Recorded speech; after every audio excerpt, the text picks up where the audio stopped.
Game for all seasons. We take a pheasant shooting simulator for gamekeepers and guns to test out on the last driven day of the year. Quite a way off that was. Fox. Oh, sorry. Sorry, David. Oh, the fox. Plus, Crow does digital. Andy joins the 21st century and tries thermal foxing with the Blaser-owned Liemke optic spotter and scope. I didn't realise there was such an art to it. There isn't. I just wing it. I go stalking and get to eat venison that literally blows my hat off. My hat's fallen off. Hare today, but not gone tomorrow, as gamekeepers in the Peak District are at last able to demonstrate. I know we've got a lot of hares on the area, and it was nice to see them and get that evidence across.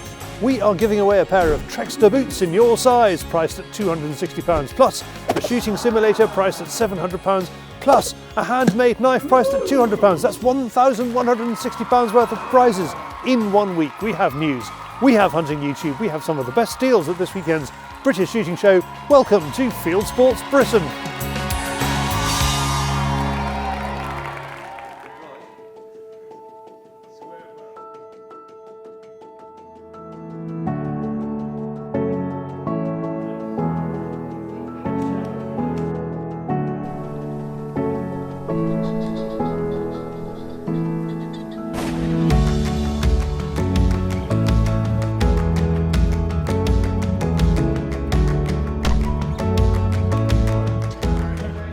Beaters Day marks the end of the game season, or does it?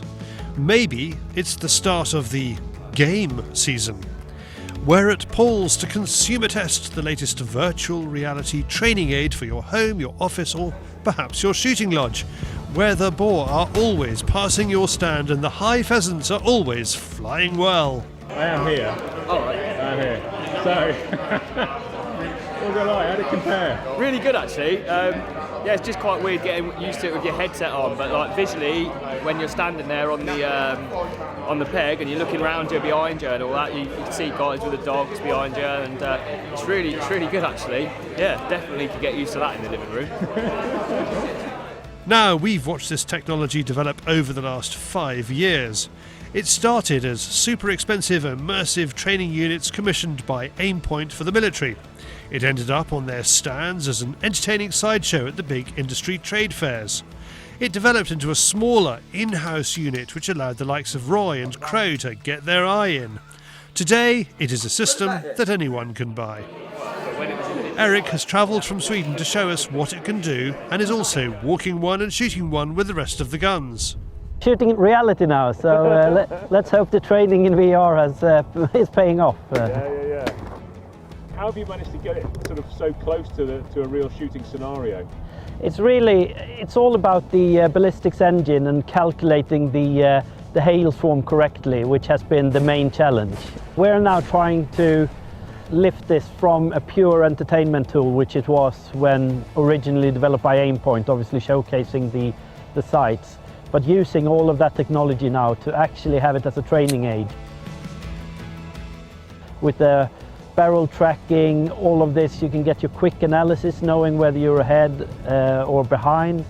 So yeah, we're trying to add as much tools as possible in there for the shooters to really improve. I better let you concentrate. Yeah, I think so, yeah. Quite a way off that was. Fox. Oh, sorry. Sorry, David. Oh, the fox. Paul has had a go at these in the past and unsurprisingly gets quite competitive. As we're at the end of a relatively uninterrupted season, how has it gone? It's a bit brisk today. It's a serious wind today. I wouldn't mind this mid-season, this wind. Perfect day. A little bit bright, but hey, cracking wind, so this is a test the boys and girls out, definitely. No, it's been a good season actually. It's been a nice few days. People have been really engaging and really appreciative of the season. And I think after COVID, it's really sort of like, just people just glad to be out, which is fantastic really. Well, thank you very much for hosting GAIM today. Did you enjoy it? Yeah, it's great bit of fun. It's like great to get the best shots on there and see how they miss them, and it's good for the beginners because it gets them a bit used to swinging and getting the line of the birds and lead. So yeah, it's great. Yeah, that's really cool. You've used it with boar, haven't you, in the past? Used it with wild boar, yeah, up in Germany with the Aimpoint stand, and went on there with old Mr. Doyle, and we had a bit of 1-to-1, and I think I beat him actually. Oh yeah, you would say, yeah. Jason Doyle's not here today. Yeah, no. Hey up. You've got to Oh, concentrate look at that, good partridge. Hell of a partridge. 410 up today then? Yeah, 410 today. We'll have the, yeah, I'll just stand behind them, just get an odd partridge that come out the back. I'll give it a go. So nothing serious really, just to have a couple of shots with them.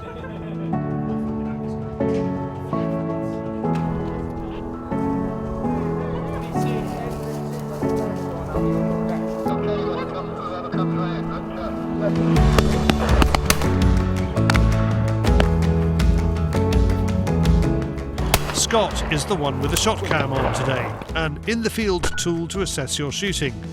The GAIM does the same, but in the comfort of your own home. Scott's season has also been long and strong, and he's looking forward to some R&R. I think most shoots on the whole have had a good season and enjoyed it, and the guns seem to have been keen and got out. And now, here we are now, end of season again. It seems to have gone really quickly. Nice to get all the beaters out, let them have a shot, which is what today's about, and getting a few of the beaters their first birds as well. So pretty testing conditions today. But I can't even hear what you're saying. yeah, it's pretty windy. It's not the easiest conditions for beaters day, but it seems to be going all right, and they're getting a few. So you seem to enjoy the game this morning. It's a bit of a new one for the UK. Oh yeah, great. Yeah, that was really good fun actually. Totally different for me. First time I've ever used anything like that before. It's a bit strange once you put it on your head and that, and you've obviously got vision all around you, and it is very similar to this being on peg. It's really quite interesting actually. I'm definitely going to go back and have another go and try and improve my score. That's for sure. It's a stunning day with a stinging wind. The atmosphere is relaxed. We wrap up with a hearty late lunch. Even with the drives all done and dusted for the season, they're still shooting. So obviously, Eric, you don't actually need a TV, do you? This is all virtual. This is only just for exhibitionism. The TV is just for the audience to watch what's happening in the headset. So as a user, you only need the headset and the rifle. And then you're up and running. The units cost about £385 for a selection of software and the gun stock. You have to buy the VR headset and Oculus Quest 2 separately. There's also a version for the Oculus Quest 1. To find out more, go to game.com.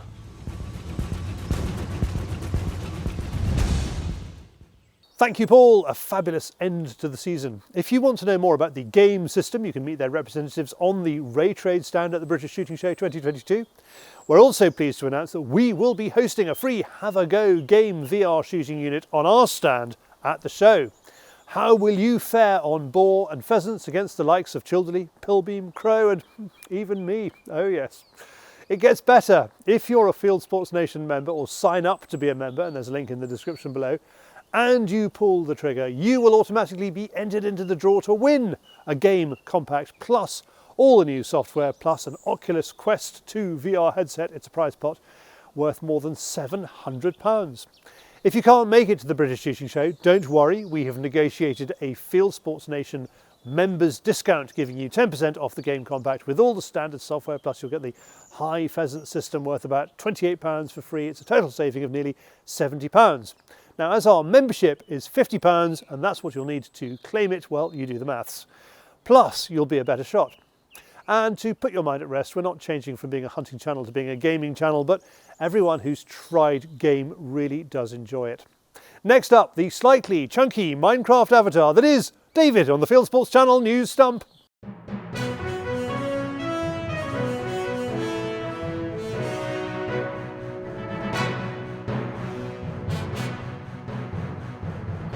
This is Fieldsports Channel News.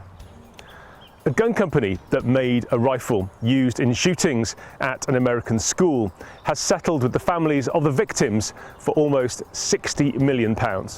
Remington Arms agreed a deal with the relatives of 9 of the 26 victims who were killed at the Sandy Hook Elementary School in 2012.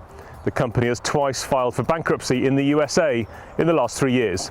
The victims' relatives accused the company of being negligent and filed a lawsuit against it. Remington previously argued that it was protected from the lawsuit because of a federal statute known as the Protection of Lawful Commerce in Arms Act. The family's lawyers got round the law by claiming the company's marketing was an unfair trade practice and the legal protection did not apply. Police are investigating the deaths of 2 white-tailed eagles, one in Dorset, the other in Sussex.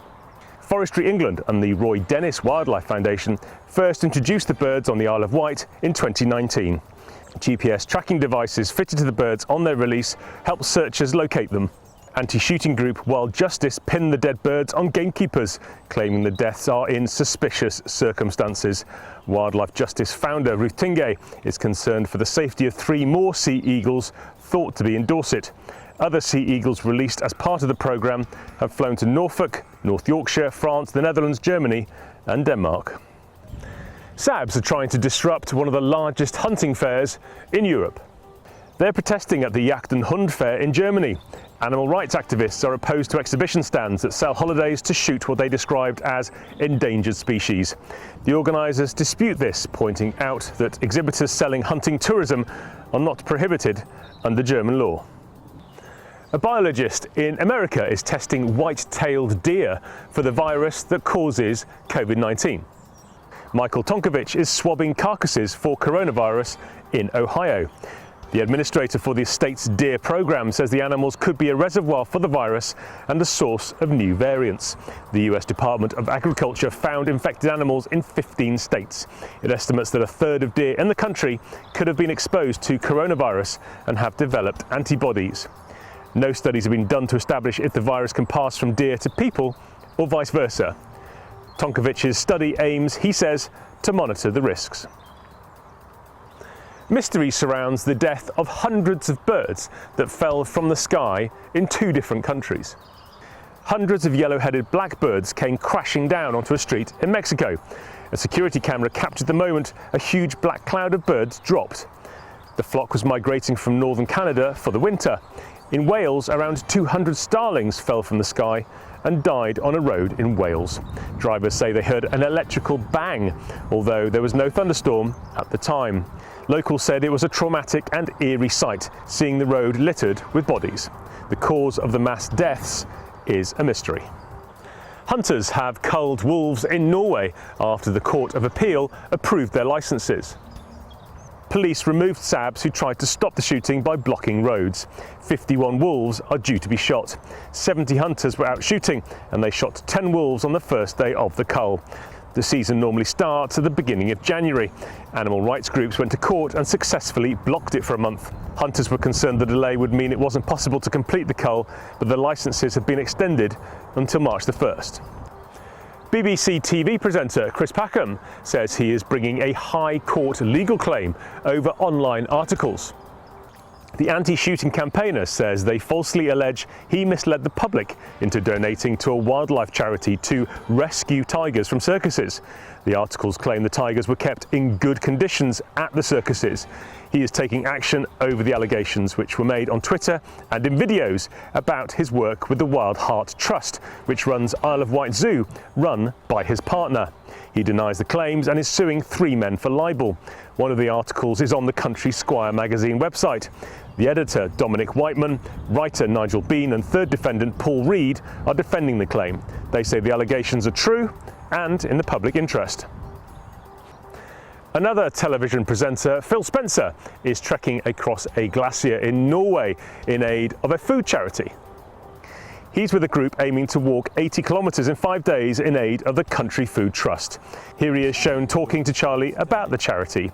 They will experience temperatures of -20 degrees as they cross one of the country's largest glaciers. Phil is a patron of the trust, which produces meals from game which are donated to people experiencing food poverty. Scottish comic Leo Kearse delivered a passionate defence of hunting after a speech from an animal rights activist. Carol Adams took part in a debate at Oxford University. She said eating meat is connected to white supremacy. Her comments infuriated the stand-up comedian. Well, this went sideways pretty quickly. Eating meat is white supremacist and patriarchal. Is she aware that women and non-white people eat meat? I mean, has she ever been to a barbecue at a black person's house? Leo's father is a gunsmith and he grew up shooting. He says field sports are hugely misrepresented in the media and wants to redress this balance. The comic took to his YouTube channel to respond. Hunters in the West pay to preserve huge tracts of ecologically diverse wild habitat to give the animals they hunt somewhere to live. This is incredibly good for the environment. The mayor of a small town in the USA is fearful that the popular sport of ice fishing could attract prostitutes to his local park. It's not because of his concerns that fishermen might want professional help to keep warm. Craig Schubert, mayor of Hudson in the state of Ohio, is opposed to anglers using Hudson Springs Park because he doesn't want them setting up ice shanties. He surprised a city council meeting by claiming that the shanties will attract prostitutes. A mole hunting for a bargain has surprised shoppers. The thrifty shopper was found browsing at the Pound Stretcher store in Stowmarket. Staff didn't make a mountain out of a molehill and they placed the animal in a basket and took it to bushes nearby. And finally, drinkers at a bar in County Durham had a new drinking companion when a pig dropped in for a pint. Roddy escaped from an allotment nearby. He trotted into the working man's club just before closing time. Customers made a fuss of him before he was lured outside with cheese and onion crisps. Roddy's adventures were cut short when his owner saw a post on social media and collected him. You are now up to date with Fieldsports Channel News. Stalking the stories, fishing for facts.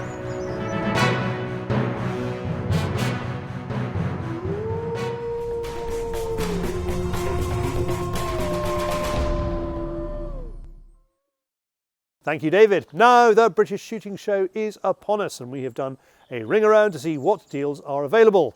And here they are. Ian Hodge Field Sports will have a limited number of Webley & Scott Junior 410Gs for £575 instead of the normal £699, plus a handful of X-Display infrared thermal units. Braces of Bristol will have a stand full of custom and customisable Blaser rifles and shotguns. Clooney's will have up to 15% off some of its Pulsar thermal kit and 20% off Blaser clothing, plus Harkila Sealand Fjallraven and Blaser clothing at 40% off if you get there quick enough. Simpsons Brothers has show specials on thermal optics, and Shooting Sports UK will be on the Hick stand, so look out for thermal bargains there. And then there is our stand. Now I mentioned the video game You Can Try. We have most of the gang on display too, plus a fabulous knife from ADG Custom Knives priced at £200 to win for those who sign up to the Fieldsports Nation. And all the cameras David has wrecked will be on show. You can join the Fieldsports Nation via the link in the description below too. Next up, more thermal as Andy Crow tries out new kit from Liemke on farm foxes. Oh yes, all over it. Andy is no technophobe, otherwise his state-of-the-art tractors would never leave the yard. However, new digital shooting stuff still phases him, especially when he's never felt the need for it before. We set for success then tonight, Crow? I don't know, David. This is all new to me. You know how I work. Everything I do is with lamps. I'm going to feel lost tonight not having a lamp. But to show how simple the Blaser-owned Liemke thermal kit is, he's not only got to shoot some foxes, but also press record at the same time. Have you actually taken any shots at all? You must have zeroed it in. Yeah, we zeroed it in. Frederick from Blaser come down, because like I say, it's all new to me. And he come down, zeroed it in, he did it within, what did he do, hang on, 1, 2, 3, 4. He had it on in 5 shots. It's got to grow on me, I think. Most importantly, has it got a record button, Crow? What, for this? Yeah. I found that bit out. It's on the top here. You push it once for a picture and then 2 quick pushes and then it records. Well, you better fire it up then so we can have a look through. So I know what I'm doing. So you know what you're doing? Right, well, okay. So I can say, All right. can you see the flashy thing? All right, that should be firing up. Hey. Are we on? Yeah, it's looking good. Andy's grandson Regan and his cousin Gary are joining us. We're going to be hitting some of the farmland close to Gary's place. Something that may cause us a few issues is Gary's early warning system truck. The lights, the beeps and the whoops from his Ford Ranger make sure we always arrive announced. Not that it makes any difference here. Our first fox comes in beautifully. Gary films it through the Liemke Kyler spotter. Good job, as Andy fails to press record in all the excitement. The shot is back on the body. As you can see, the fox steps forward just as Andy pulls the trigger. Even so, the 243 ballistic tips are devastating. I haven't seen you do this in ages. Now, there's no expense spared with your fox calling, is there? No, there isn't. No. It seems to work as well. I've been doing it for years. Yeah, and it is, well, cheap and cheerful. Just got to get the right texture of polystyrene. It wants the bigger balls, not smaller balls. Trust you to pick up on that. Well, you've got to be precise about these things. You've got to have larger balled polystyrene. Yeah, big balls. Okay, and the smaller stuff just breaks up, does it? It breaks up and it's shrieky, real shrieky and horrible. Oh, it's the pitch. Pitch is different. Yeah. This you can, if you want it loud, real shriek, you just squeeze it. Or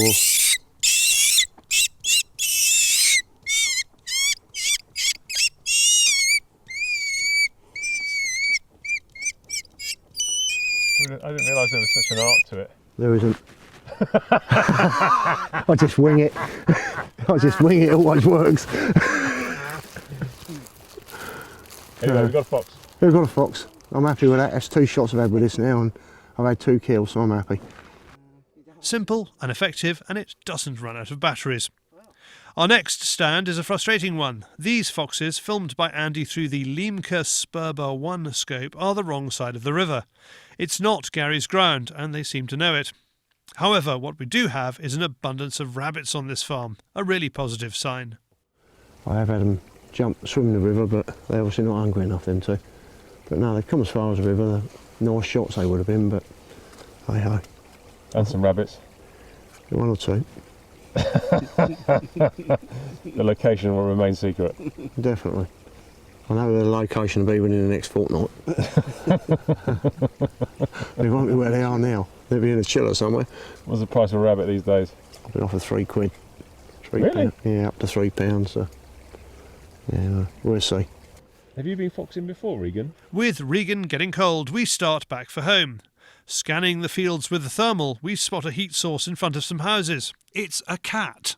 These units have to be of a standard, but species ID is the responsibility of the person behind the rifle. Gary, this is the first one you've had, but you're pretty happy with it? Very happy, yeah. I mean, I have nothing to compare it against, but I mean, what other people told me, like yourself, used this and others, it's really good. And the fact that you can identify different decoy, like the cat, it was easy to see that it wasn't a fox, Continuing with our thermal safari, and our last call reveals woodcock. Dozens of them. These thermals are an amazing wildlife tool. It has been a productive evening, not just through shooting, but through watching what the scope can do, how it's performed. So yeah. So. Well, I'm hoping you've recorded them all, Crow. Oh, I don't know. I left it to you and Gary. I'll try to record some. Hopefully get out again and have another play. That'd be great. Well, we'll definitely be back on these again. It's been a frustrating night. We have seen foxes. The flip side is, would we have known some of them were there with the scan of a lamp? Maybe thermal spotters and scopes show us what we're missing. For more information about the Liemke spotter and scope range, head to liemke.com.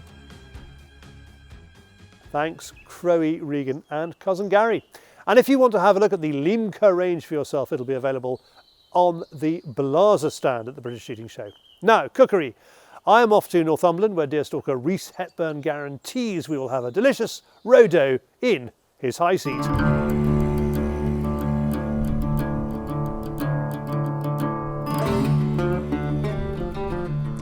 Today we have outdoor venison cooking to look forward to. We're on the banks of the River Tweed and there are plenty of deer around. Reece Hepburn, stalker chef, 22 years old, arrives early to stalk a fat doe to cook, and he spots these animals as he gets out of the car. So we've got 2 deer spotted just in the field over there. So we're going to try and stalk round into them. The wind's probably not that great, but we'll see what we'll be able to do. Hopefully we'll be able to get them. That's the raw material. Unfortunately, they wind us and melt away into the early morning. Never mind, not only is there plenty more stalking to be had here, like an episode of Blue Peter, Reece has some nicely aged meat already prepared and a fire ready to be lit. So on the menu today, we've got a lovely rack of venison here that I prepared. It's just been French trimmed off a lovely fat healthy doe that I shot, and that is going to be served with some nice pomme cocottes. So it's basically like a French nice buttery potato, and it's just finished in butter, garlic, some thyme, and then we're going to do some tennis broccoli. It's heavily in season at the minute, so that's why I'm cooking that, and that is going to be served with venison andouille. So andouille is a spreadable salami that's got loads of smoked paprika, chilies, and fat, and that's just made with the pluck of the venison of the deer, and just basically fermented into a sausage, and just the fat and the oils from the andouille just sort of coated the broccoli and just gave it an extra bit of flavour. Reece takes his meat seriously.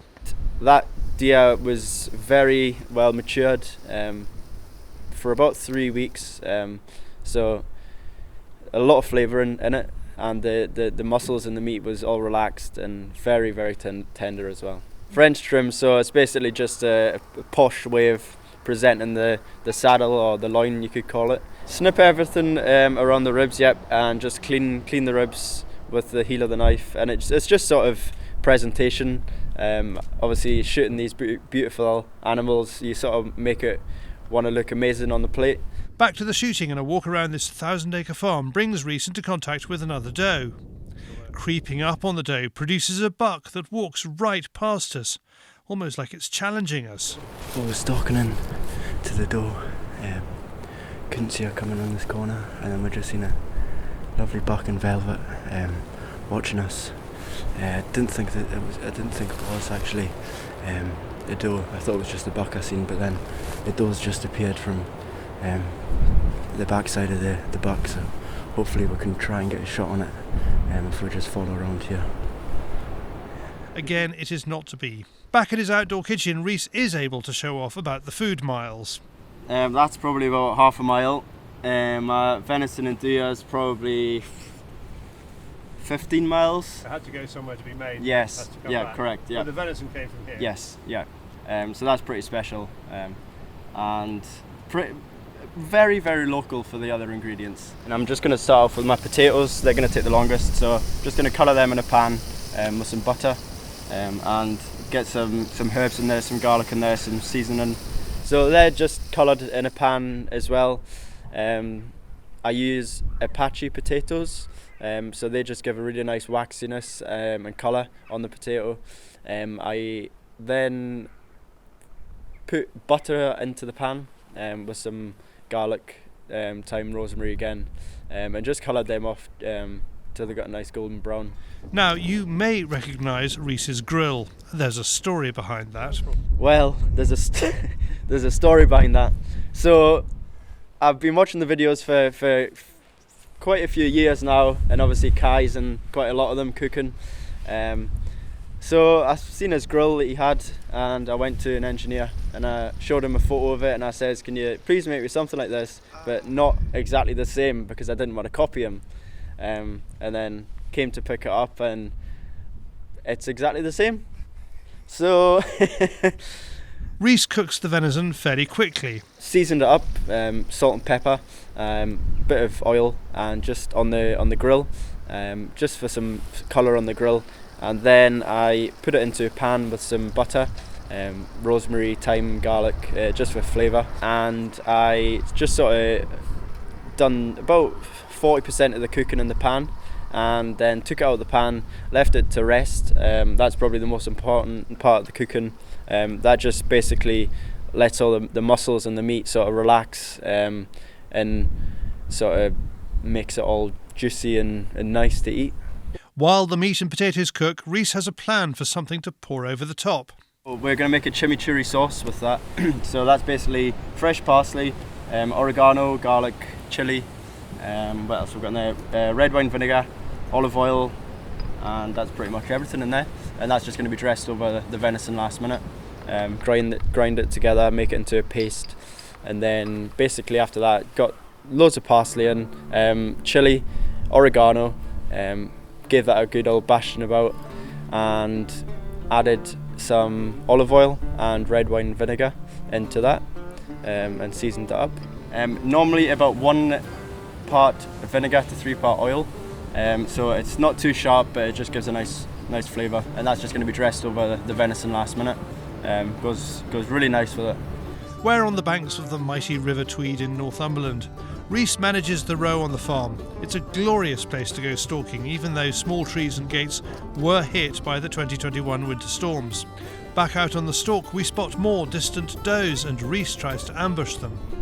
So we've seen, I think it was a buck and 2 does running from the field onto sort of the track. Well, I thought they was going to cross the track, so I just got down the other side of the hedge on the bipod, but unfortunately it didn't cross. It's quite hard as well today with the wind especially, because they're sort of hiding in the hedge lines, so it is very hard to get onto a deer, stalk into it, and obviously get a successful shot.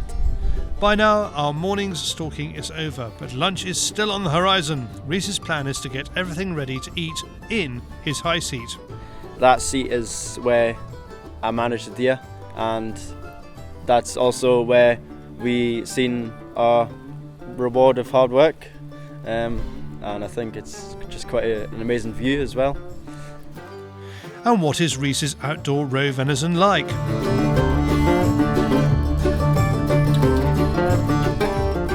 Well, you're the chef, so you would say that, wouldn't you? You know, it's up to me to test it. Yeah. Okay. It is truly delicious. The individual ribs melt in the mouth like roe deer ice cream. The potatoes are bursting with butter, and the chimichurri sauce lifts it to the point where this happens. My hat's fallen off. It's that good. It's blown my hat off. That's brilliant. It is like butter. Yes. Actually like butter. So there, as Reece promised, a roe doe in his high seat. You can follow Reece on Instagram, address on the screen. Thanks, Reece, for setting that up so well. Next, we're off to Derbyshire, where news correspondent Deborah Hadfield has found a group of gamekeepers no longer suffering hare loss. Nighttime turns out to be the best time to count mountain hares. In South Yorkshire and Derbyshire, gamekeepers are helping to uncover the truth about the number of the animals in the Peak District. Shooting estates reintroduced mountain hares to the Peak District in the 1800s. Since then, they have become a much-loved sight in this moorland area of South Yorkshire. For the last 200 years, gamekeepers have kept the numbers at a sustainable level. Since the 1980s, scientists moved in on the counting until now. Richard Bailey is the coordinator of the Peak District Moorland Group. He says previous counts have been flawed. The previous population estimates wasn't carried out over all of the habitats that the hares in the Peak District. So some of the sporting estates weren't included on previous reports. You know, it's an isolated population at the end of the day. Peaks and troughs are natural. There's many factors which affect hares, as we know: parasites, predation, disturbance, road casualties, all of the rest of it, and it all makes up to affecting the population on the ground. It's not just mountain hares. Scientists and gamekeepers disagree about the best way to count other animals. Neil Rowantree is a Scottish deer manager. The deer themselves aren't reading the deer plans. They're a highly intelligent, competent grazing browsing unit that's adapting to habitats and climate. I think deer, unfortunately, in the last decade or so, have become intensely political. And it's no longer purely about the welfare of the species or its environment.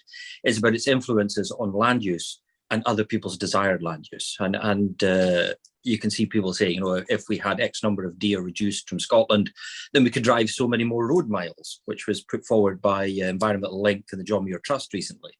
And then at the other end of the spectrum, you've got people who are involved in deer commercially who are bitterly lamenting the loss of collaborative deer management and mature stag populations. So the whole thing about the numbers are fine. Where are you going? Where have you come from? And what do you want from them? Mountain hares are nocturnal, so it made sense to count them at night. Gamekeepers across 16 Grousemoor estates counted them in the Dark Peak area. Gamekeepers on the Fitzwilliam Wentworth estate in South Yorkshire are among the members of the Peak District Moorland Group taking part in the count. So we come out on a night time to do the counts, and we marked out a block on the moor, and we did transect counts, so it was 4 lines with lamps and also our thermal imaging equipment. It was good, it was exciting. I know we've got a lot of hares on the area, and it was nice to see them and get that evidence across. One happy outcome is that the gamekeepers' results reveal the number of mountain hares is much higher than previous scientific estimates. Yeah, so in areas, it's 2 to 5 times greater than the counts that were predetermined from other analysis in the Peak District. It was no surprise to the people on the ground.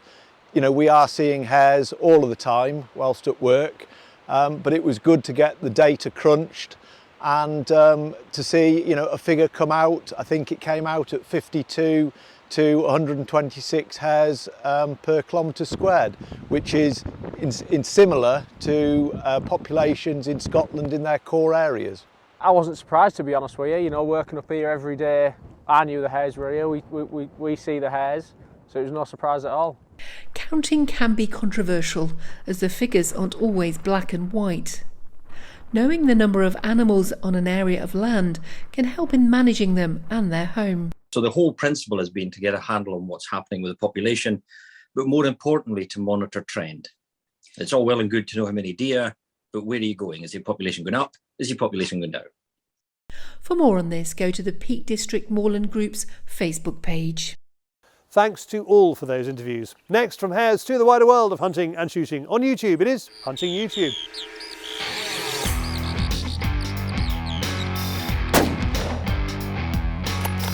This is Hunting YouTube, which aims to show the top hunting and shooting videos that YouTube has to offer. Classic Hunting YouTube, says my correspondent about Irish setters hunt grouse in England on the Gundog and Fly channel. Watch as Irish red setters work grouse on a Derbyshire grouse moor. John Bailey sends me his new video, Friday Fox Call Out, a tidy humane removal with his Remy 700. Here's the latest from the Moocher's Ways channel, bolting rabbits to the dogs on a wet and windy day to martial music. Mark Ripley, also known as 260 Rips, has had 9 months off from YouTube. He's back with this compilation of old clips. Hunter's Vermin brings out air rifle hunting, hooded crow control with the FX crown and slugs protecting lambs from corvids. Jex from Wash Wildfowler Fieldsports is off goose shooting in Scotland with Scott Cruikshank of SAC Sporting, and this is the film. This Turkish channel, which translates as Hunter and Nature, gets some remarkable close-up shots of woodcock shooting. He is using a shot cam. And finally, off to the back streets of somewhere in Pakistan for this, entitled Amazing Slingshot Birds Hunting Shots Ever. I wouldn't go that far, but it certainly is good shooting. That's it for this week. I've put all these films into a playlist for you. Click on the eye symbol top right or check this film's description. If you have a YouTube film you would like us to pop into the weekly top 8, email me the link, charlie@fieldsportschannel.tv.